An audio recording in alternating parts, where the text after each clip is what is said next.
Still looking at me.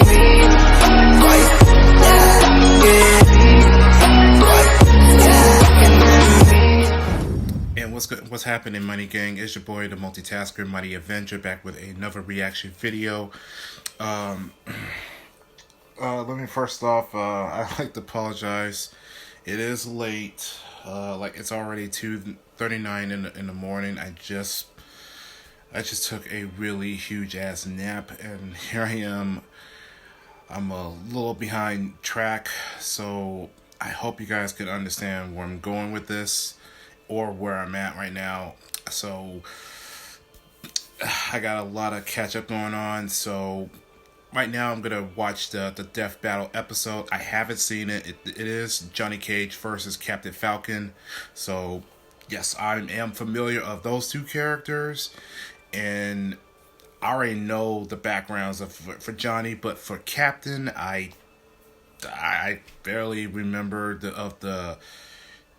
I barely remember of the cartoon series that was aired on Fox Kids, I think. But I am familiar of the F-Zero and the F-Zero G64.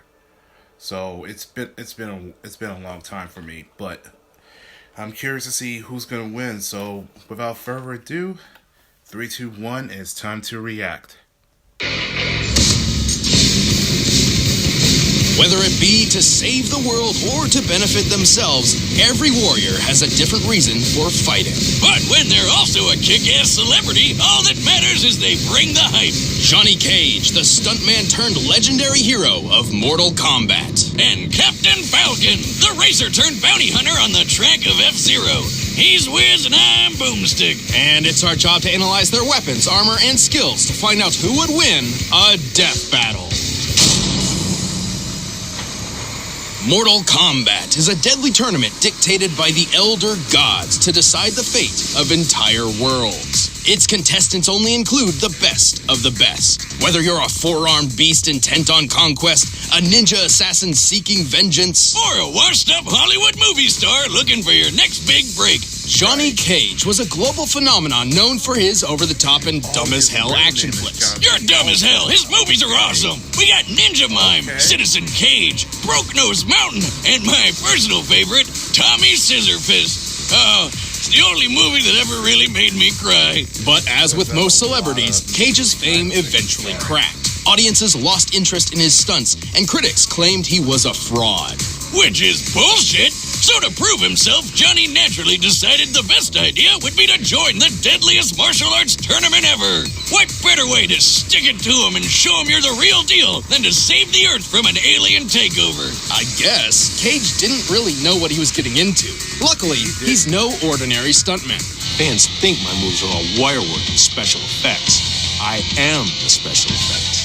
This guy's trained all across the world. He's mastered 4 different martial arts, including Bruce Lee's real-life Jeet Kune Do. He's got nunchucks, brass knuckles, and his wicked cool Bowie knife. So when it came time to save the world, Cage could certainly hold his own against the greatest martial artists in the universe. Good thing, too. The lightning god Raiden really needed some help, because the Outworld warlord Shao Kahn was just one tourney win away from taking over Earth. Okay, seriously, why does everyone always target Earth? I live here. It's not that great. Against the forces of evil, Cage discovered he was more adept at this sort of thing than even he expected. He possesses a mystical power passed down through generations, originally stemming from a Mediterranean war cult which bred and trained combatants to fight among the gods. Sure. Yeah. That's not random at all. This power manifests not just as a shield against divine forces, but also as a mythical energy Cage can weaponize. He can fire Shadow Bolt energy balls, punch you to pieces with a Shadow Uppercut, do a Guile impression with the Eclipse Kick, and knock the shit out of you with his patented Shadow Kick. But even with these powers, Cage is still a mortal man. Whenever he found himself in trouble, he needed a go-to technique to get out of it. Oh, and he came up with the absolute perfect move. It's the Nutcracker, the Berry Buster, the Infertilizer, the Beanbag Barrage, the Not That Kind of Blow, and my personal favorite, the Help Doctor, I think they're in my ribcage special. That's horrifically disturbing. It's inspiring, that's what. He's strong enough to rip your whole body apart and send your Johnson flying off to another country. Fatality! Oh, God, what the hell? This isn't my first rodeo. Despite Cage's crude and downright juvenile behavior, he proved worthy enough to be a champion of Earthrealm. The dude's strong enough to chop through a human head, a chunk of titanium, and even diamond. Applying the density of diamond, crushing some of this size would require nearly 50 million joules of energy. That's like getting hit by 26 monster trucks at the same time. Cage is quick enough to dodge point-blank automatic gunfire and tough enough to power through Sub-Zero's ice blast, which stops or even kills most people instantly. He's breaking those chumps apart like they're made of glass. Johnny even beat the shins off Shinnok, who's a freaking god. Thanks to his ancestral powers, which seem specifically tailored for this exact purpose, which is pretty remarkable. Shinnok's full power is a bit tricky to lock down, but he's pretty similar to Raiden, who fired a blast that obliterated this huge temple along with his enemies. So it's definitely a desperate max power move.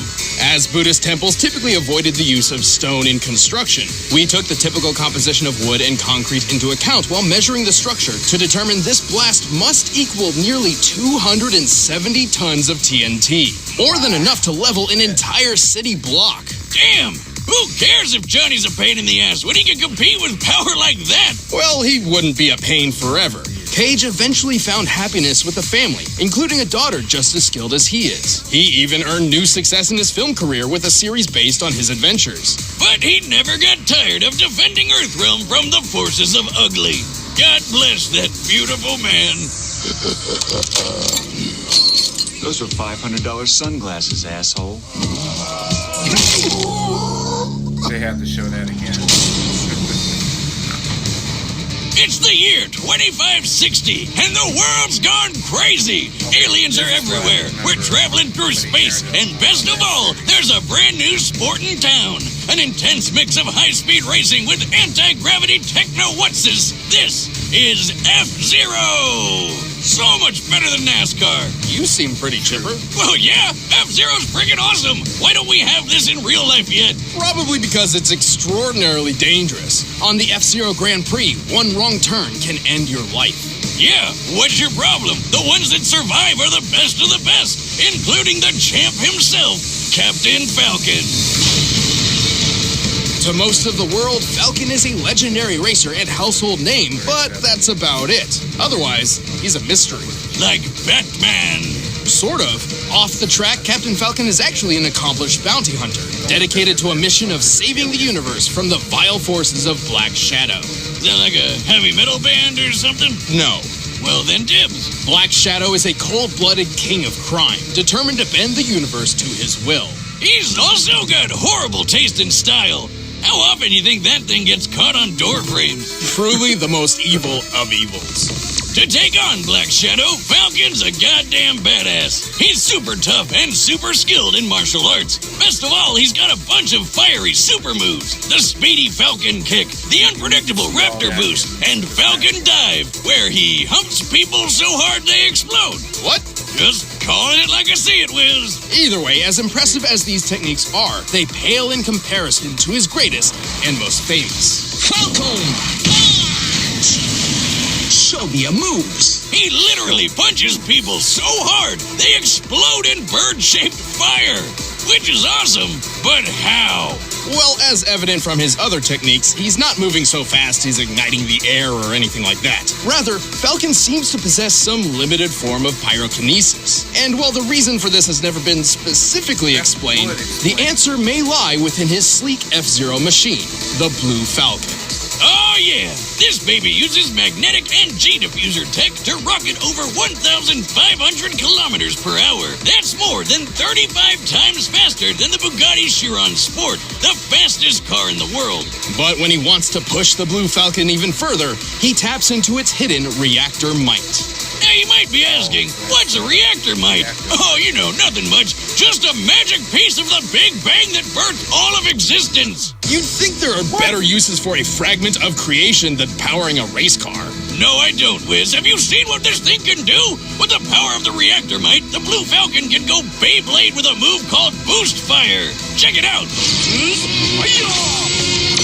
The Blue Blue Falcon becomes a deadly energy buzzsaw spinning so fast that it increases speed and can even fly. A reactor mite is like bonded a with its owner Beyblade. and can even be called upon from a great distance away. Therefore, Falcon can summon his vehicle to his side at any moment. Reactor mites bottle up a ton of raw power. Put a few together and you can rip holes through dimensions. This one by itself went haywire and blew up this space station in one blast. Based on the space station's size and the ensuing blast radius, this explosion must have held a yield of over 6 megatons of TNT. Oftentimes, reactor mites also grant their owners a variety of superhuman powers, some even bordering on unexplainable magics. While it's technically unconfirmed, perhaps the reactor mite under the Blue Falcon's hood is the source of the captain's curious pyrotechnics. Who cares? He can punch a giant fire falcon to burning death, and that's all that matters. Like when he finally beat Black Shadow once and for all.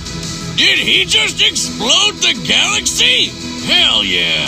Well, don't get the wrong idea. This blast of light actually originates from the exploding dark matter reactor, which has the power to rewind the Big Bang using all 6 reactor mites. It's a long story.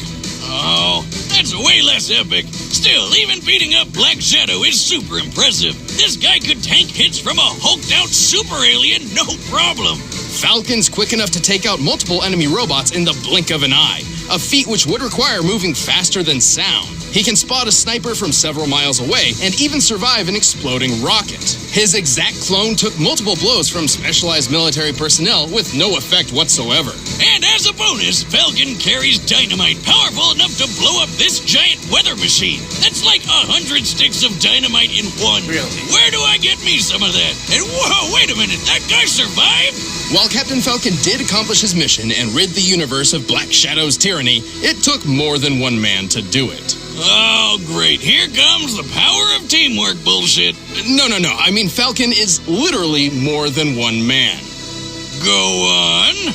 The name Captain Falcon is actually a title passed through generations. To date, at least 3 people have claimed the moniker: Douglas J., Andy Summers, and Ryu Suzuku. Each new inheritor is chosen by the current Falcon, who seeks a worthy hero who can surpass him in skill and ability. So technically, the latest to take the title, Ryu, should be capable of anything the others could do and more. New life goal unlocked. Oh my God. Wiz, I'm putting in my 2 weeks notice. While the man behind the mask may fall, Captain Falcon will always ride on, defending the galaxy one raceway at a time.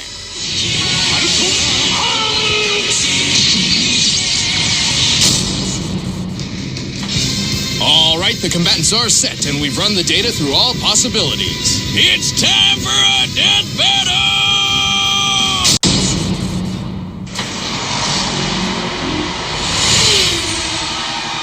You recording? Yeah? Okay. We're at the F-Zero Grand Prix, snagging some clips for my latest flick. That guy there?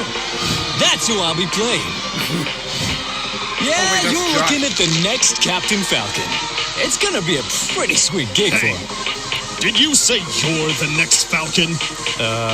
Yeah? Only one who can surpass Falcon can become Falcon. Show me your moves! Tired of hearing You wanna go? Let's dance! retro.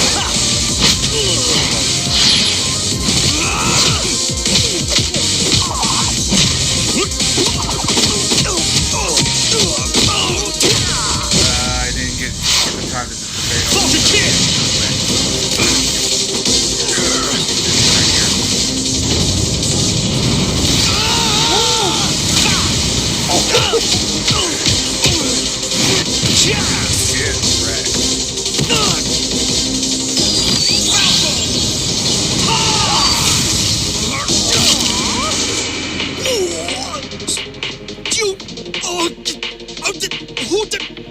Yeah. You know what they say, all's fair in show business. Nobody says that!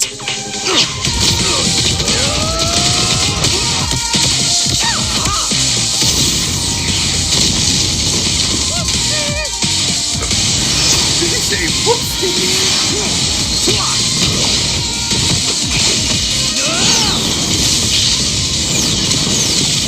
Yeah, it's becoming just like... sports types really take audition seriously. They also got this idea during making this animation. So cool.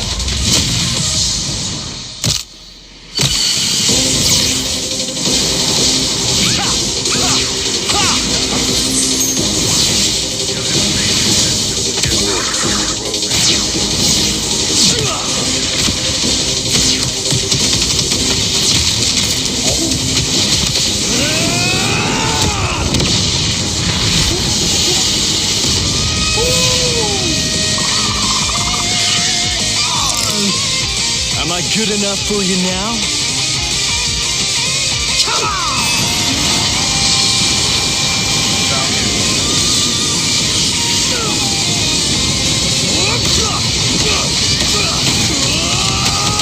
Use fire!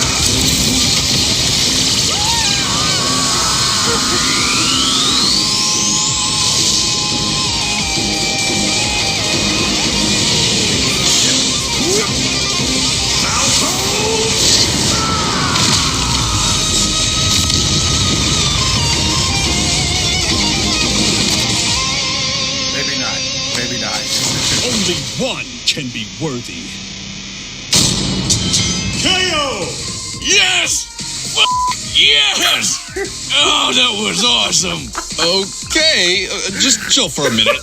Johnny Cage certainly held his own against Falcon, with superior martial arts ability and matching Mach speeds. But Captain Falcon wasn't a pushover and had plenty of experience with tricky opponents. Most of all, he had way more power on his side. Let's compare some of Johnny's best feats to Falcon's, specifically crushing Diamond in the Falcon Punch. Yeah, when he hit that tough son of a bitch, Black Shadow.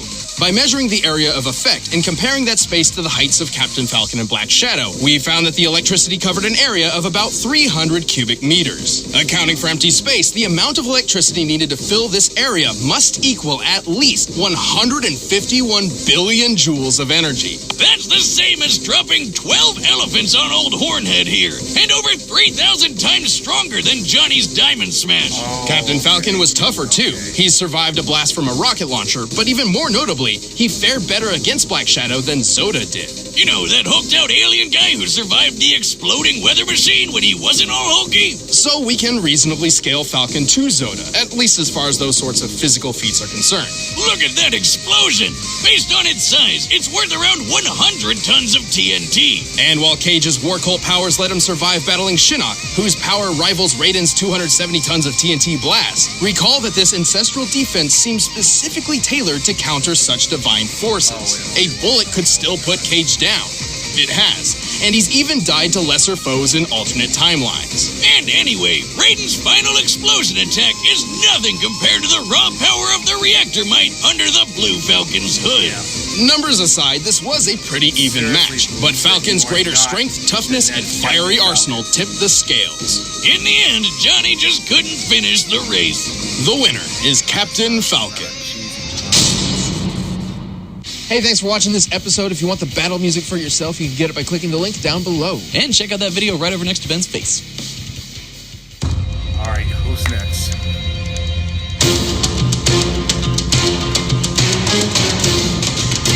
Avatar. And Elric.